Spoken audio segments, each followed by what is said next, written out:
Danaï Oun Anand. Bonjour Danaï. Bonjour Lydia.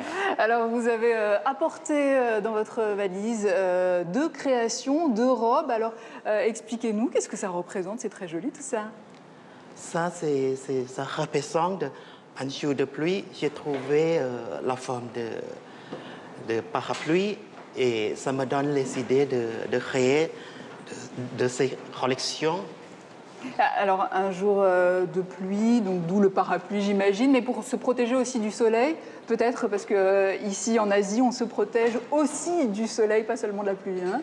Bah oui, c'est ça, exactement. Vous avez choisi des couleurs, noir, jaune, rouge, les couleurs dominantes, pourquoi? C'est parce que cette collection, la couleur noire, ça représente le mystère, le chic parisien, et la couleur rouge, c'est porte-bonheur de la Chine.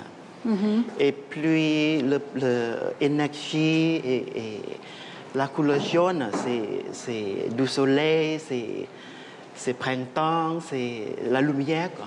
Évidemment, vous parliez de la couleur noire qui représente la France, Paris, où vous avez d'ailleurs étudié, notamment à l'École nationale supérieure des arts appliqués et des métiers d'art, Olivier de Serres. Vous avez travaillé également en Italie, deux pays de la mode. Alors, qu'est-ce que la France vous a apporté en matière de style? Là, les deux pays, ils sont différents styles. Oui, quand même. Hein, l'Italie, oui. C'est pas pareil que la France. Oui, c'est pas pareil. À Paris, moi, je trouve les Parisiens s'habillent très chic, très élégant et à la fois classique. Et en Italie, c'est plutôt lumineux et beaucoup plus les couleurs.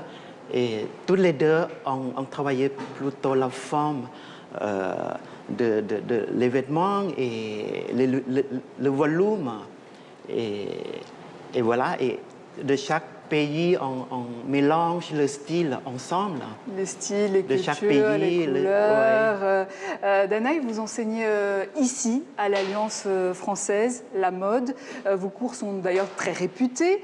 Qu'est-ce qui est le plus important dans la transmission du savoir-faire à vos étudiants?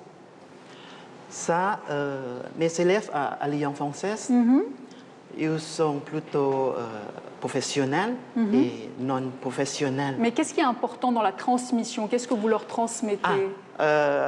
D'abord, il faut que tout le monde apprenne les bases, le patronage, le coupe à plat, et le moulage, le travailler sur le mannequin. Et voilà, tout le monde doit apprendre. Et le profil des étudiants, ce sont des professionnels, des moins professionnels, de plusieurs nationalités aussi? Oui, il y en a les Français, les Thaïlandais, les Japonais, les Australiens, les Chinois, les Birmanies, et voilà. Alors la fille du roi Ramadis est aussi dans l'univers de la mode. Vous travaillez d'ailleurs avec elle. Comment ça se passe la collaboration? La princesse Silivanavali. Et elle a vu mon travail. Qui a sa propre marque, hein. C'est la même marque du même nom. Oui, c'est ça. Et elle a vu mon travail, le défilé, le coupe à plat, le patronage et le moulage que je fais.